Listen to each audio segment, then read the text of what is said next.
चुनाव में मात्र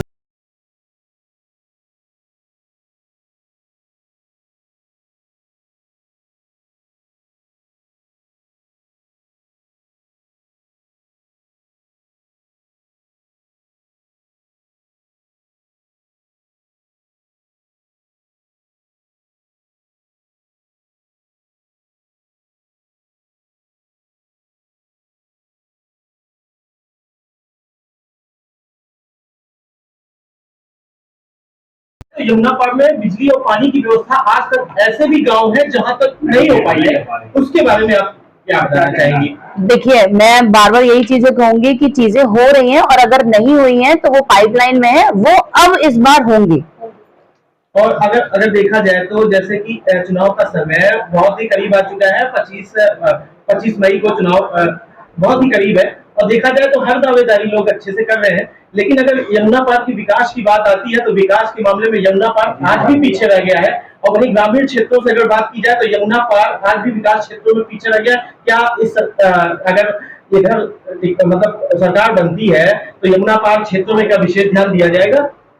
सबसे पहले तो सरकार बन रही है हमारी, नरेंद्र मोदी जी आ रहे हैं हमारे, और मैं पहले भी ये कहती आई हूँ कि देखिए, बहुत बड़ा क्षेत्र होता है और बहुत सारी चीजों में टाइम लगता है। तो जो चीजें पाइपलाइन में है और आधी चीजें हो चुकी हैं, तो जो पाइपलाइन में जैसी सरकार बनेगी वो नीरज जी के माध्यम और शीर्ष नेतृत्व के माध्यम से वो चीजें पूरी की जाएंगी। और मैं ये विश्वास दिलाती हूँ कि आप कुछ महीनों के बाद या 1 साल के बाद आप इस चीज को अप्रिशिएट करेंगे कि जो चीजें, जो आप पानी की व्यवस्था, जो वहां शंकरगढ़ में बस वाला, बहुत सारी चीजें ऐसी, वो सारी चीजें कराई जाएंगी, क्योंकि हम लोग इसीलिए आ रहे हैं। और यमुना पार में सबसे बड़ी अगर व्यवस्था देखी जाए तो आवारा पशुओं की सबसे बड़ी दुर्भाग्य रहा है किसानों का कि जैसे ही आवारा पशु रोड पे चलते हैं, खेतों पे चलते हैं, तो किसान की लहलहाती फसल को नाश कर देते हैं। ये सबसे बड़ी विकट समस्या उस पे भी बातें हो रही हैं, उस पे भी काम चल रहा है, और बहुत जल्दी आपको वो उसका रिजल्ट दिखने लगेगा। उसके लिए भी एक व्यवस्था बनाई जा रही है। और जी 400 के पार, वो उस अनुसार आपसे जानना चाहेंगे कि आप क्या सोचते हैं 400 के पार? नीरज जी ने अपने भाषण में कहा है कि इस बार 400 प्लस। 400 प्लस जी। अच्छा, आगामी 25 मई को चुनाव होना है, तो जन संदेश के रूप में आप लोगों से क्या कहना चाहेंगे, क्या संदेश देना चाहेंगे? मैं यही सब जन संदेश में यही कहना चाहूंगी कि मोदी जी पे जो 2014 के बाद से जो विकास हुआ है वो लोगों को दिखता है, और कुछ ऐसे समुदाय हैं, कुछ ऐसी चीजें हैं, कुछ विपक्ष के द्वारा फैलाई गई चीजें हैं कि वो फर्क नहीं पड़ता है। क्योंकि देखिए, आज जनता यहाँ से सोचती है, जो बहनें हैं हमारी, जो आधी आबादी का हिस्सा है, वो बहुत अच्छे से जानती है कि उनको राशन पानी कौन दे रहा है। तो बेशक वो घर का आदमी कहीं भी चला जाएगा, मगर महिलाएं पूरी मोदी जी के साथ हैं। उनको ये पता है कि मोदी जी कितना विकास कर रहे हैं, और बाकी जो जितने, वो देश को, प्रदेश को, सबको दिख रहा है कि हमारा आज देश कहां पर है और 2014 से पहले कहां पर था। तो जनता इतनी बेवकूफ नहीं है, जनता जनार्दन है, और वो सब जानती है, और वो इस बार 400 प्लस करके दिखाएगी और मोदी जी को तीसरी बार प्रधानमंत्री बनाएगी। तो मैं यही कहना चाहूंगी। आपका विजन क्या है यमुना पार के लिए? मेरा विजन यही है कि जो चीजें रह गई हैं, जो पाइपलाइन में थी, क्योंकि देखिए सांसद विधायक हमारे काम करते चले आ रहे हैं, और जो पाइपलाइन में थी वो अब ये तीसरी बार सारी कंप्लीट हो जाएंगी।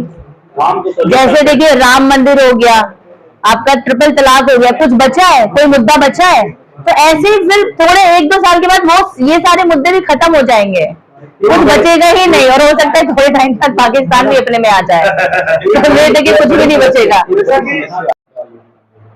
एक मतदाता जागरूकता अभियान भी चल रहा है और मतदान भी होना है। इसके लिए जो मातृशक्ति है, आप जिसे आकांक्षा संपत्ति बैठी क्षेत्र काफी सक्रिय नहीं है, और आप खुद एक मातृशक्ति के रूप में है।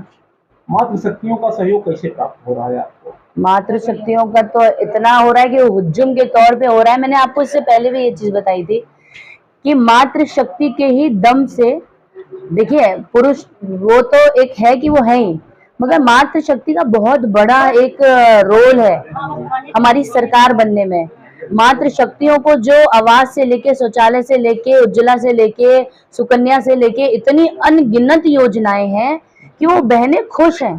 तो मुझे ये बताइए कि जो बहनों को सब कुछ मिल रहा है, जो जिस बहन को कभी उसके नाम पे कभी एक स्टैम्प पेपर तक नहीं होता होगा, उसको मोदी जी उसके नाम पे घर दे रहे हैं। तो वो बहन क्या, और हम खुद प्रदेश में रह के कितना % हमें आरक्षण दिया गया, तो आज हम प्रदेश मंत्री बैठे हुए हैं। तो इससे पहले तो हमें किसी ने नहीं पूछा, ये प्रदेश मंत्री बैठी हुई हैं। हमारी जितनी भी मेन बॉडी में उसमें सारी 50% से भी ज्यादा महिलाएं हैं। तो महिलाओं को बहुत बड़ा सहयोग है, और महिलाओं के दम से हम पहले भी आए थे, महिलाओं के दम से और पुरुषों के दम से भी तो हम है ही है, मगर महिलाओं का बहुत बड़ा रोल है। मोदी जी का कार्यक्रम, योगी जी का कार्यक्रम क्या कुछ फाइनल है? बहुत जल्दी, बहुत जल्दी। मोदी जी आएंगे। जी जी। अपनी अपनी लोकसभा की बहुत फिक्र है, और वो हर लोकसभा के लिए बहुत चिंतन है।